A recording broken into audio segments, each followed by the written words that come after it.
welcome back, and thanks. We had a little interlude there. Thank you, Leah. For those who are only just catching this second part, we were forced by our wonderful friends at ESCOM to have a little break, and then things, the system got a little bit upset with me. So thank you for sticking around, Leah. I will let you get on with your afternoon in a moment.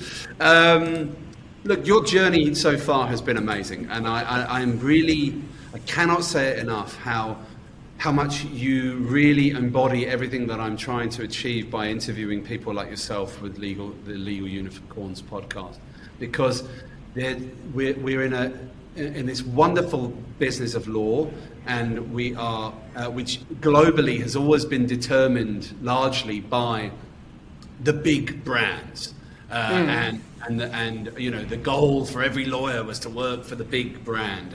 And in the last 5 years, certainly, I've seen a change, a welcome change, and then COVID was a big advocate of it, of legal services needing to be, just changing, just massively changing. And listening to people like yourself, but listening to the way you operate and the way you think is really inspiring, and I'm so pleased that others are going to get to hear this. I mean, you've got tens of thousands of social media followers already, but you might have a few more after this, I think, but which is good. I want you to give out that at the end if we can, and obviously we'll have it all on the links below as well. Anyway, so your journey is taking you through, and now, a short while ago, you joined the team at Legal Interact, who I met at the Technology Festival up in Johannesburg. Tell us about Legal Interact, and what do they do, and how is it changing the legal landscape? Yeah, so Legal Interact, I think when I came here, I mean, even in my book, I literally wrote about them. You know, my boss and I laugh about this all the time. Where we talk about, hey, we actually, you know, intersected in some way without knowing, even before now. But predominantly it was known for its practice management software. So part of my work when I started was around actually, like, you know, when you meet a pretty cool business, but they're so inward, you know? It's like, okay, maybe you do need a Leah. They're like, you know, that'll make you go out there, because I think the value in that is, and I mean, we know this, as you pointed out in terms of numbers, we now live in a world that actually, you can say whatever you say, but yes, it needs to drive value, but there's no point in you talking if you're literally talking to yourself. So it's important for you to have visibility, you know?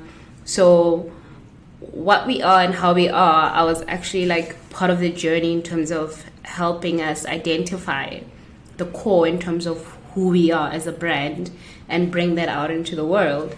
But in short, we're literally like, I mean, as our tagline says, LegalTech solutions for the legal community, because we're literally like a legal technology hub house. Like, we literally build tech for lawyers, and it doesn't matter where you are.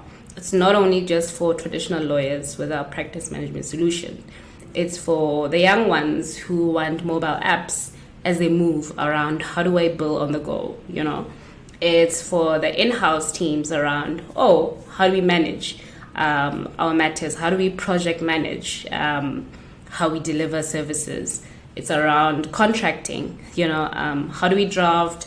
How do we sign? How do we send out contracts? How do we actually manage them outside of traditional, you know, contract, you know, post-execution? What does that look like? How do we manage those obligations? So it's very broad. It's like, think of it as a house that's filled with like crazy people with crazy ideas, building stuff for lawyers so that lawyers can actually do better. You know, when I think of us, I think of the quote that says, the ones who can change the world are the ones that are crazy enough, you know? So literally all about building and improving how lawyers do, no matter where they find themselves. And probably that's why I'm a better fit for them in this sense, you know, in terms of my background, in terms of, I consider myself as a legal tech generalist. because I don't solely focus on one area. So you find some people who focus on, let's say, contract management or e-discovery or mathematics or whatever it is. I don't. Mine is understanding everything and how everything connects. So me being here, I think it's like one of those divine type of things that happen, because it gets me excited, whatever it is that we're doing, whatever it is that we're building. It truly gets me excited for the legal market. Yeah, and a global legal market at that, not just in South Africa. I've got a couple of questions. Obviously, they've clearly hired the best person in South Africa for that role. I mean, you are. Say that louder. I hope my boss will listen. Actually, I'll make him listen to this part. I was going to say, we'll send this. Say that again. I was going to say that the legal recruiter says that you are the best person for this job and deserve a pay rise. But I mean it in the sense that clearly what I'm picturing is this team, and I've met some of them, the very clever tech guys sitting in the background coming up with ideas, but it's not always easy to get that voice out. You know, I know from my involvement with our legal tech startup, umbi.com, which is more so for the career side of things and for the delivery of those skills. It's hard to explain sometimes in just a short period, and to get the audience and go, this is why it's going to be good. Get them excited, And get them excited, and then suddenly you find yourself 3 hours later still explaining it because you're still, and then it does this, and then it does that. But I do, and I remember talking to one of your colleagues up in Joburg, and I just wrote it down there, where you talked about the billing on the go for some of the younger lawyers. And that fits in with what we're doing with Umbi, which is basically understanding that, you know, the very clever researchers show that 3/4 of the legal profession will be working for themselves effectively in the next decade. And it will be platforms like Legal Interact where they can bill on the go, and Umbi where they can get their next ping from their next piece of work coming through. That's really going to define how legal services and lawyers work, which makes me humongously excited for them, by being able to utilize the technology and to run their own careers and run their own lives, which I love. But do you also get people coming to you with ideas and saying, would you be able to build me this? Is that something that Legal Interact do? We don't do, but we do get people literally who are doing something or whatever it is. But at this point, like I said, we build multiple products, and I hope people are keeping an eye out on our socials. We're launching 2 new products in the coming couple of months that, in my view, are going to shift things, not only in South Africa but on the continent. Game changers, 3 in collaboration with someone, if I count that one. But crazy things are happening this side. Are you able to tell us what they are? Probably the latest one that I think will probably get people a bit excited. Definitely going to share it because we're launching it now on the 27th on Freedom Day. So we partnered with some access to justice folks, legal and techs. They're more on the spectrum. Typically we used to segregate law tech and legal tech. So they are more on the law tech side around direct assistance to average citizens in South Africa. So we built them a bot, a chat bot that's going to be integrated everywhere. The first South African AI lawyer. It's going to be amazing. It's going to do crazy things. And I'm actually so excited about that. I hope you publish this either after. We'll publish it whenever you want us to. I think because we're launching the 27th. Yeah. So it's like 2 weeks from now. Yeah. Well, look, I mean, as I said earlier, thanks. Maybe like a day before or something. Yeah. We'll definitely discuss that. I was going to say, thanks to our friends at ESCOM, we've now got a 2-part show anyway. So this is. The first part can come out beforehand, the second part can Yeah, come the out second part. So, Yeah. so thank you, Cyril and our guys. See? The See, universe always knows. well, see, it's always put a positive spin on these things. You see, this is the sheer bloody mindedness of making it work. But is that, sorry? Did you say that was with? Is that Law for All or one of those guys? No, it's legal and tax. Yes, so they are in the access to justice space. They provide literally direct consumer legal services and tax and health. So it's a huge bracket, but they serve a very huge market in the country. So I'm pretty excited to see the rollout for that. Because for me, like I said, as a lawyer, beyond the gravitas, it's literally service delivery, helping people. Now imagine something like that that helps someone literally go to WhatsApp and say, hey, I need 1, 2, 3, 4. It's a conversation. So think of ChatGPT,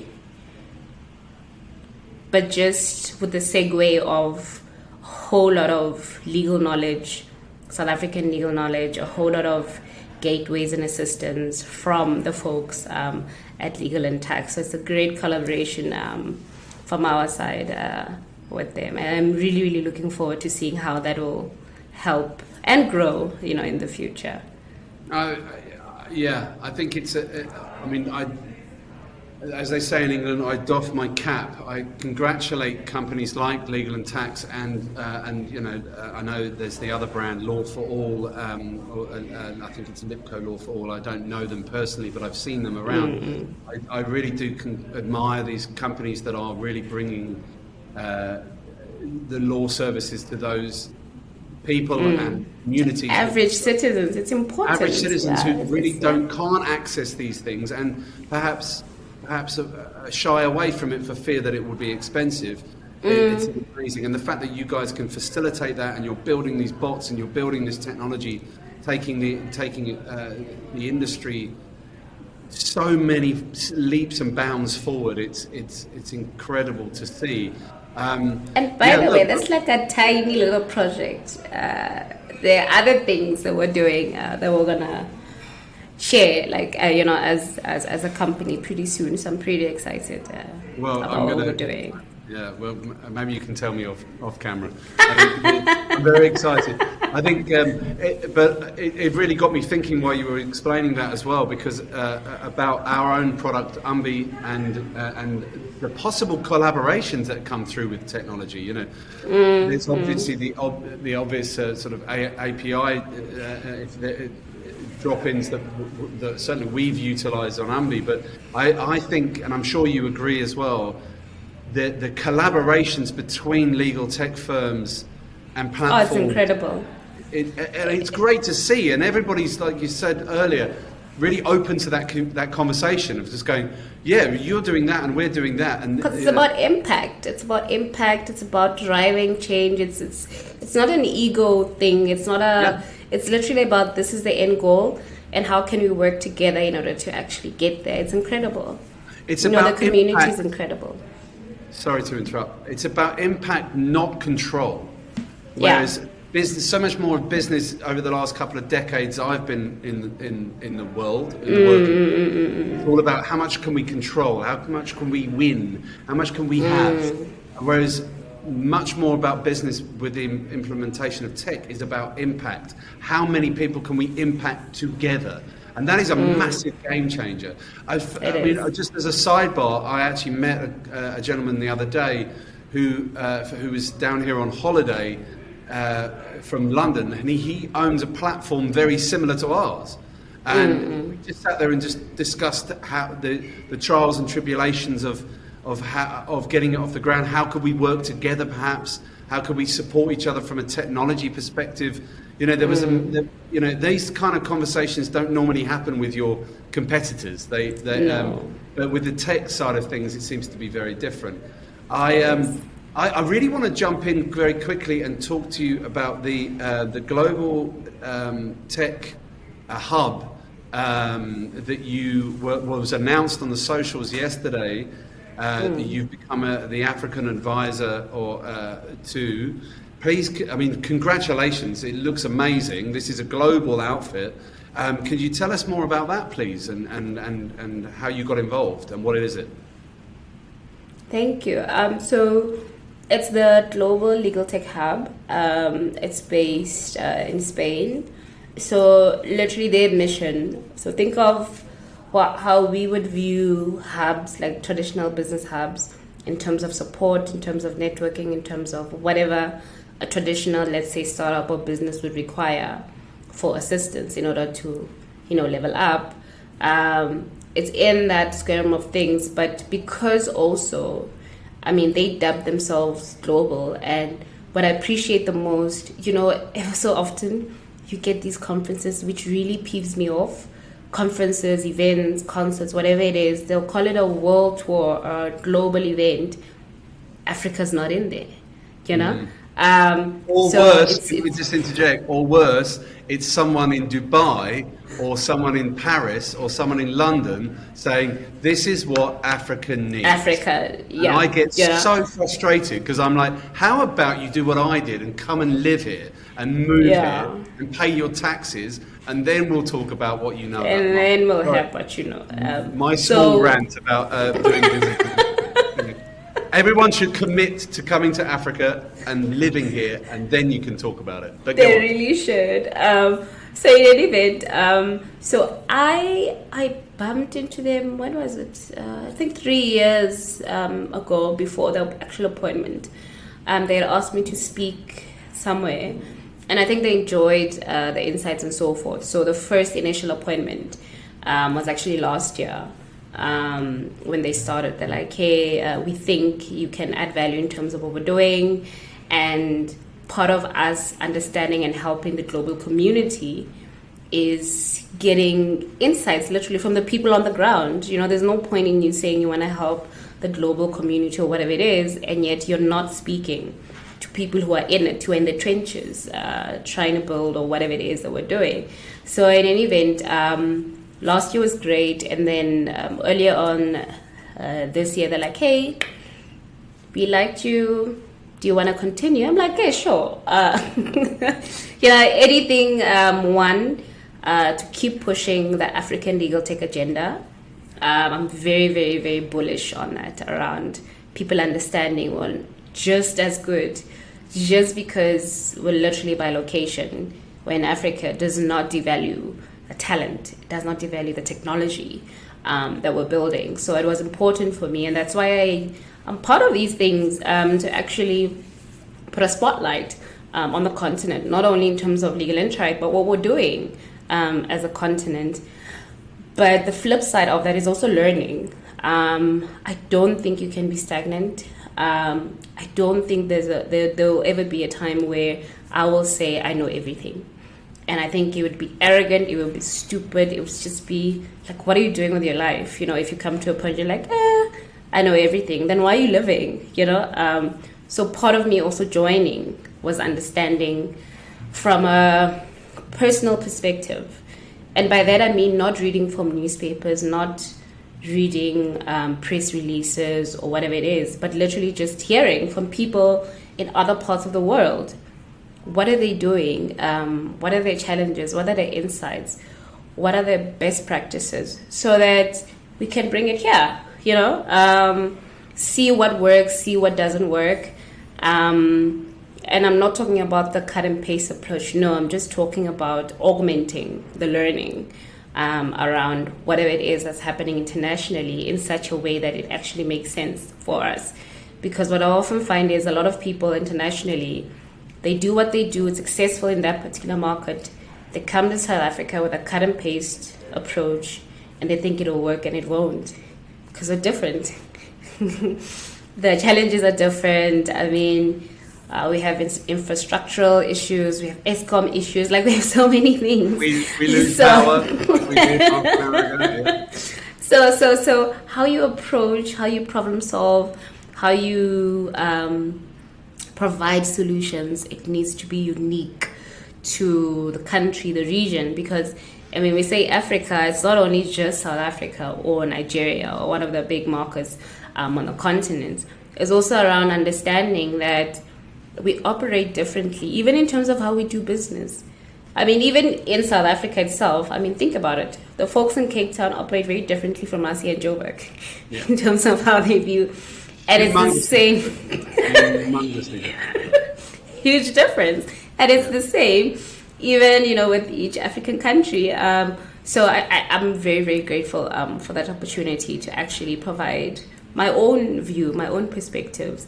And beyond just for work, there's a reason why I'm intentional about traveling across the continent, understanding, meeting new people, building a network, so that I'm also not, because I understand like my pull, or rather gravitas, that I don't abuse it to such an extent to say I know everything, whereas I actually don't.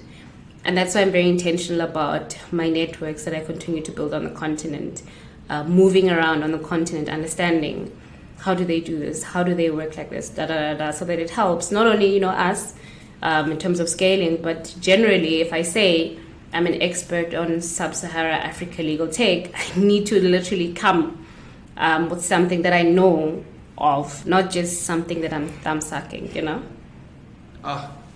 I couldn't agree more. I think you're absolutely spot on. So do you think that they'll be hosting events on the continent? Do you think that it'll be there'll be things that you can learn sort of best in class from other people in other countries that you can then potentially say, oh, that might suit this market in Africa better? How is it going to work? How is it going to benefit people? Probably. At this point, I can't 100% say, because literally the announcement was yesterday. No. So probably unfair of me. Sorry. What's the agenda? So we have yet to sit. I'd really be misspeaking if I'd say, hey, at this point, this is the plan. But whatever it is, I have no doubt that it's going to impact us. Because, for example, last year, part of the exercise, what we did was global mapping around literally legal tech startups, the people also within the tech space, where they fit in and so forth. And that's a useful exercise, particularly from a information sharing perspective, from learning from each other, from seeing where can the overlap come. From a business perspective, also scaling. There's some reasons that are also easier to scale into versus, let's say us going to the US or whatever it is, So there's a lot in terms of just from an inside perspective that we gained last year. So I can't say this year what we're going to do. But it's I'd really be misspeaking. Researching information, gathering information, sharing, network building. All amazing. There's a couple of things that you just mentioned that I wanted to just briefly add on to. One of the things that I've learned about doing business on now, having lived on 4 different continents and moved around quite a bit, you just touched on it there. It's something that I haven't always remembered myself, so I would implore those listening to learn from you, and I reckon I've probably done it about 70% of the time, which is to ask the questions when you go into new markets. How does it work here? How do you want us to work? It's very important if you're moving into new markets is to go, okay, so tell me how it works here. And what I've found, and again, we'll just speak of one of the African nations, which is South Africa, which is obviously where we both are. This is not a straightforward market. You just touched on it there. The way that people do business in Joburg is very different to the way that people do business in Cape Town. Differs to Durban, differs to Bloem, differs to Mpumalanga, and it goes on and on and on. And it's such an incredibly diverse country in that sense that and then you haven't even stepped into the other 53 countries in Africa who are very, very regional and very, very different depending on where you are, which makes it an enormous, exciting challenge. And the other thing I was going to mention, you just spoke about it then, about the beginning when you were talking about the hub, about the fact that so many of these things that pertain to Africa and African legal and African business don't even really include anyone from Africa. One of the reasons why we launched UMBI was because of that reason. And very quickly, our research company did a big research project in Zambia about 4 years ago now, 4 years ago, well before COVID.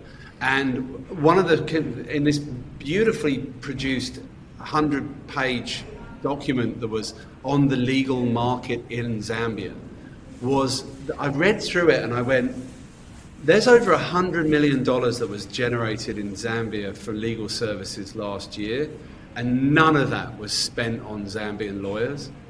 And I was livid. I was like, all of that money wasted. And not only that, well, not wasted, sorry, I'll take that back. All of that money spent and I sat there and went, but there's talented lawyers in Lusaka. There's talented lawyers. Brilliant lawyers who could and that's what launched UMBI, was in the sense that one of the big defining foundations of the platform, which was is to take away person's personal details, where they live. If they've got the skills and experience, they will be found for the project or the contract. If they can do the job, take away that barrier. Take away it's any perception. Potentially unconscious or conscious bias, but it is a perception and it's a misconception. Well, congratulations on that. I really mean it. It was amazing to have someone like you being able to spearhead that. I can't wait to find out more about it and watch your journey with them as well. I want to ask one more question before I let you go. It's probably an impossible question, so I'm going to apologise up front. But you're still going to ask it anyway. Yeah, I'm going to ask it. Yeah. No, because it's about the industry, and I think there's no doubt that the industry, we're talking about trillions and trillions of dollars generated globally, that's always been working one way for about 1,000 years, and charging one way, and the career path was just one way. You get partner or in-house, and now what's happening now is mind-boggling. Are you able to say, or do you think there's one thing coming through that legal tech will change, or is there one thing that you think that one piece of legal tech that we should keep an eye out on? Or I suppose what I'm asking is, what do you think is next for the next year or so? What do you think will be the biggest adoption change? What do you think we should keep an eye out for? I mean, it goes without saying, probably generative AI. We're literally at the boom right now of it. And it's in my view, it's going to shift and push legal tech startups to be more creative around how they do what they do. So it's no longer going to be more straightforward. I'm thinking literally about how a friend of mine now also identifies, he's a lawyer. He now identifies as a prompt engineer. I'm thinking about how yesterday I saw a Twitter thread on someone, no technical knowledge. He prompted Chat GPT into building him a no-code business. Literally, prompt engineering. And when you think about that, and you think about the frustration that most lawyers feel, most lawyers who think different, and how there are probably thousands and thousands, millions and millions of Leahs out there in terms of lawyering who think differently, who and the moment they catch on oh, I can actually go here, if I tweak this, if I do this, I can actually start building. Because the biggest thing, particularly on the continent, around actually starting a tech startup is the costs of tech, of building, And if you can do away with that, it means that there's a lot more that will be required out of legal tech startups in terms of how they innovate, how they choose to push their products, who they push their products to, and so forth. So for me in my head, as I think, looking at the market, looking at some of the players that I know on the continent and where the headspace is at, that's the change that I'm seeing. From a professional perspective, I think we're still going to see the boom of more alternative legal careers within the space. where you find someone being a legal project manager, legal ops, knowledge management. I mean, they've always been there, but they've never come to a point where it's such a huge thing where people are actively looking for it, where they're actively, you know, these roles opening up, departments building up within firms around, oh, let's build, you know, technology in-house, or let's do this, or hey, how do we project manage our matters in a way that actually makes sense for our clients? It's becoming more aggressive at this point. So I really do see a decentralization of legal services in that end. I couldn't agree more. I think it's perfect. Yeah, I think that, there is so many. I often give talks to some of the law schools here in South Africa, and I often talk to the students about the fact that they're at the beginning of a journey that used to be just two pathways they could take, and now it's a whole squiggly mess of careers that are open to them, and they will be able to have a passion for the law and be part of it without necessarily even being a lawyer.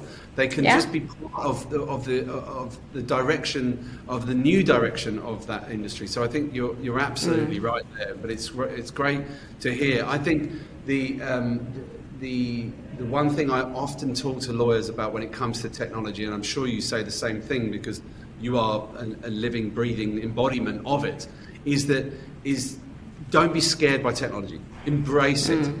And take control of it and see it where you can be better by using it. And I think that's it. But look, I want to thank you so much for your journey, for telling us and our listeners more about you and about where you've come from and about your challenges, the way that you live, the way that you think. It's really inspiring to think to hear about how how you challenge yourself, how you reflect. It is an incredible, and it's so good to know you and to talk to you and see you on this incredible journey, which I myself am looking forward to your next step and watching, following your socials. And on that, how does one connect with you? What are your social handles, and what's the best way to interact with you? I'm one of those who's everywhere, so they can literally just search my name, Leah Molatseli, on any platform. They'll find me there. On LinkedIn, preferably LinkedIn, if they're looking for a bit more updates, more industry stuff, more legal tech based type of knowledge. All the others are just sometimes me being human. But I do a couple of Twitter threads here and then in terms of legal technology. So that might be of assistance. But if they're looking more from a professional perspective, more from a how do I overcome or whatever it is, LinkedIn is their best bet. Brilliant. I advise everybody to connect with you. I think just before I let you go, I just want to thank you again. You are the embodiment of what of the people that we're trying to interview for Legal Unicorns podcast, which is those in the law that are doing things that are different across the African legal market, that are thinking differently, working differently, and really are going to, if not already the leaders in the industry, are going to be the next generation of leaders. So, Leah, thank you so much. Thank you so much. Have a wonderful weekend, and thanks for your time.